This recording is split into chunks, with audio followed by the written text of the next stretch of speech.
Welcome back to Movies TV Mad. I'm Mick, your host with the most. Just ask your girlfriends and your wives. A very warm welcome to Tuesday's edition of the DCU Daily. You can follow me on X Twitter at Movies TV Mad, and on Instagram and on Threads at Movies TV Mad X, on TikTok Mad Mickey's World, and on Snapchat Mick, your host with the most. And isn't that the truth, everyone?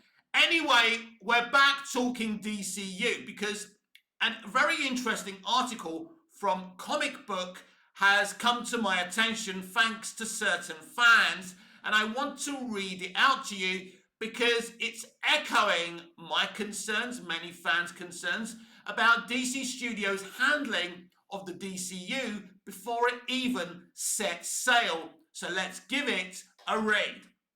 DC Studios has me worried about the state of the DCU. Recent DC Studios announcements are starting to ominously echo past DC movie failures. By Lisa Lamar, I think her name is. So let's give this a read. Let's see what Lisa has to say. Over the final week of February 2025, DC Studios heads James Gunn and Peter Safran brought a collective of journalists out to hear about further plans for the DC universe. That will begin on the big screen at least with July's Superman. 25 months after Gunn first announced the titles compromising the DCU's first phase, Gods and Monsters, one might have expected some grand new reveals. Instead, the press event didn't divulge much new information about the DC universe. Now, what Lisa says here is exactly echoing what Grace Randolph said about the press event, that it was a total waste of time, and journalists were quite annoyed that they were brought out all the way, I think it was Burbank, right, for nothing, right? Basically to be told what they already knew, and basically to be told about a couple of animated series or whatever they were doing, and some things that are being delayed and may not ever happen. And the question is, you have to ask yourself, why was this done? To create false hype. It's not working. Everything Gunn attempts is backfiring. Anyway, titles in development 2 years ago, like The Authority and Brave and the Bold, are still stewing. Now, The Authority basically is on the back burner now, probably never going to happen. Actually, it's probably not even going to happen from what Gunn says. And I told you ages ago that Brave and the Bold in its current form will not happen. Gunn reckons he's got a secret writer. Let's see what eventually, if anything, happens there. New casting announcements were non-existent. The fate of the DC universe will really be determined once Superman soars into theatres, as I keep on saying, by the way, and we get a clear view of how audiences respond to it. However, right now, DC Studios has got me more than a tad worried about the future of this franchise. Gunn and Safran's plans are starting to evoke the DC Extended Universe a bit too much to comfort. But what's interesting, right, as I've underlined before the release of Man of Steel, during the production of Man of Steel, during the marketing drive of Man of Steel, there wasn't a slate. They were going to wait and see how Man of Steel did. It brought in $650 million globally, wasn't exactly what the studio wanted, but it was more than enough to go with a sequel. They, the DC Extended Universe from Man of Steel, did the right thing. Got me more than a tad worried about the future of the franchise. Gunn and Safran's plans are starting to evoke the DC Extended Universe a bit too much for comfort. In January 2023, right after announcing the first ever DC Universe project, Gunn remarked that the last decade of DC Comics adaptations have been messed up. Now, this is interesting. Because I actually don't agree with him totally on that. Decade of DC Comics adaptations has been messed up. For Gunn, these characters have been tossed around willy-nilly, resulting in different continuities. This is where Gunn is dead wrong. There's nothing wrong with different continuities. Let me underline this again. The Burtonverse, the Nolanverse, Smallville, Arrowverse, Krypton, Superman and Lois wouldn't have happened if it was up to Gunn, right?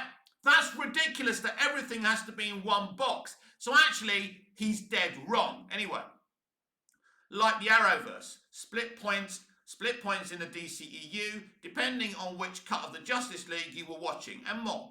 They were just giving away IP like they were party favours to any creators that smiled at them. That's Gunn's work. That's Gunn's words, right? Now again, right, he's talking about this like it was wrong. But again, let me remind you, Superman 78, the Donnerverse, or Donner only did one movie, but actually, his and Mankiewicz's vision was Superman 2 as well.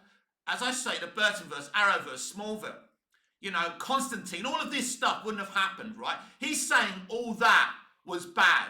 He is dead wrong, right? I believe that's the way we should continue to do things rather than this plastic ketchup quarter pounder McDonald's meal universe like the MCU he's planning to do, resulting in different continuities like the Arrowverse split points in DCU depending on which cut of the Justice League. They were just giving away IP like they were party favours to any creators that smiled at them. Gunn declared as he expressed hopes for a more cohesive shared universe in the future. So what I would like to know in my YouTube comments, right, or if I follow you and you follow me on Instagram, you can comment on this, right? What do you think's better? Everything boxed up in one shared universe, or auteurs being able to have a definitive vision on television and in film? You know what I think, right? Cut to 2 years later, and some of the ambitions for the DC universe are starting to resemble aspects of the DCEU. Gunn once criticised chiefly. There's that solo Clayface movie and an indication that we're in for another era of DC movies obsessed with live-action solo movies for Batman villains rather than fleshing out more obscure comic book characters. Again, right, what does she mean by more obscure comic book characters? Isn't Clayface obscure? Now, I'm not sure if doing a Clayface movie instead of making him a villain in a Batman, movie is a good idea, but hey, let's see. Anyway, Gunn previously declared that he never planned for a Clayface feature. Now, this is interesting, but Mike Flanagan's script convinced him to greenlight the movie. Unlike Joker, Clayface will exist in a broader continuity, but that already sounds like treating these properties like party favours once again. So her criticism is that, by doing Clayface, you're kind of doing different visions, right? But Mike Flanagan is a genius. Now, what I would have wanted to see here is a written and directed Mike Flanagan Clayface movie. I would have been down for that. But they're going to mess about with his script anyway. They may rewrite it. Gunn may rewrite that script. It may not look anything like it. Her criticisms here, so far, I understand why journalists were annoyed by being brought out, for that press thing. That was a waste of time. But yeah, I prefer the party favours, right? Because they weren't party favours. Letting people do different, different stories and different visions for these DC characters isn't a bad thing. Meanwhile, Gunn and Safran frustratingly confirmed that most of the original slate of DC Studios films are on the back burner. Yeah, this is the thing, innit? For now. Instead, new projects that have just randomly cropped up like Sergeant Rock and Clayface are priorities. On the one hand, it's good that the DC universe isn't just beholden to release dates or press announcements. But here's the thing. If you don't want to be beholden to press announcements and dates, don't announce a huge slate, and certainly not before your first movie is even released. So this is not clever, by the way, Lisa. Anyway, if a movie isn't shaping up well, the label won't rush into existence. Right. If you can't get a good script for Waller, there's something wrong with you. If you don't have a vision for an authority movie, right, maybe you should have waited until you actually had a good script for an authority movie before you announced it. But Gunn claims it's because of leaks. Most of the leaks are coming from him, DC Studios, and WB as well. Let's get that clear. Anyway. On the other hand, it's also bizarre that live-action DC movies are once again in an existence defined by throwing things at the wall. The more things change, the more they stay the same. The biggest takeaway from the event is that DC Universe appears to be an awkward limbo until Superman comes out. Streaming shows like Peacemaker, Creature Commandos and Lanterns are moving ahead, but theatrical movies are much more scattershot. Yes, because streaming is New Hollywood's priority over cinema, and here lies the problem. They don't understand where the real money is, and it isn't in streaming, but they're obsessed with destroying Netflix. They're destroyed with having their version of streaming. It's not working out, but they keep on digging that hole. So, but theatrical movies are much more scattershot. Cameras are only rolling on Supergirl, Woman of Tomorrow, and everything beyond that Superman spin-off is nebulously defined. Clayface doesn't even have a leading man yet. There's a strange lack of confidence here, especially in contrast to how gusto Gunn was in announcing DC Studios movies 2 years ago.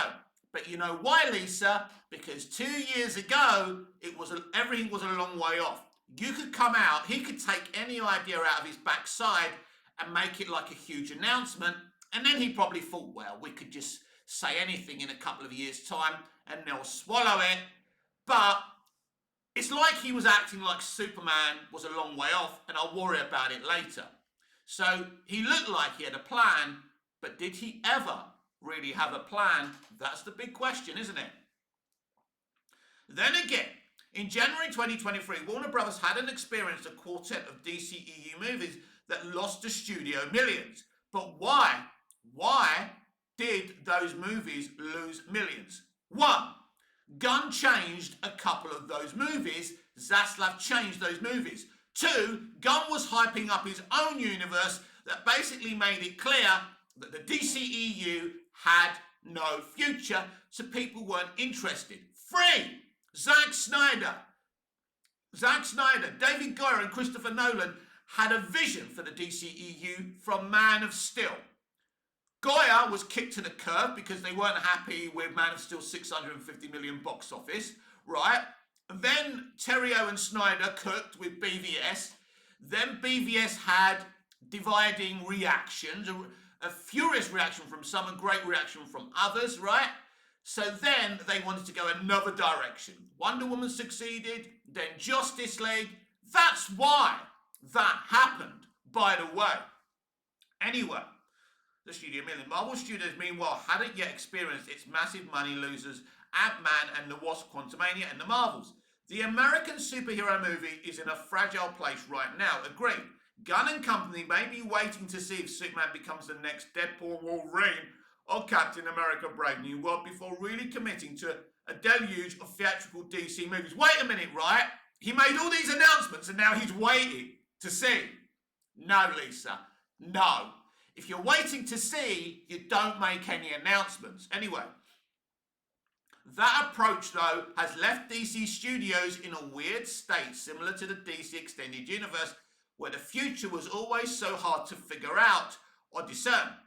Even Gunn and Safran's comments on constantly reassuring people that the DC Universe is in a stable place felt worrisome, much like a sneaky person misguidedly reassuring you there's nothing hidden behind their back. These constant declarations that we're all fine here now, how are you, just instilled more suspicion. Perhaps in just a few months, Superman will launch as a massive phenomenon, and these thoughts will be as outdated as declarations from 1982 that E.T. won't stand the test of time.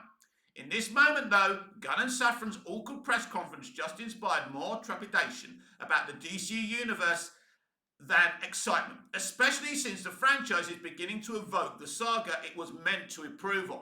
It will never improve on Man of Steel, Batman vs Superman, not even the David Ayer Suicide Squad. It won't improve on Wonder Woman, right? It won't even improve on Black Adam. That's the reality here. And that is the article. And I found it a very, very interesting article. And it takes Access Media a long time to come to the table and see how us, the fans, see things. But there is a concern. As she says, that presser was nervous. It was like, we're all right. Everything's okay. Don't worry, everyone. but they are worried. They are plopping their pants that Superman is going to fail. They don't like the reaction to that flying sequence in the Superman TV spot. And the more nervous Gunn gets, the more he talks. And the bigger the hole he's digging for himself, Safran, Zaslav, and Warner Brothers Discovery.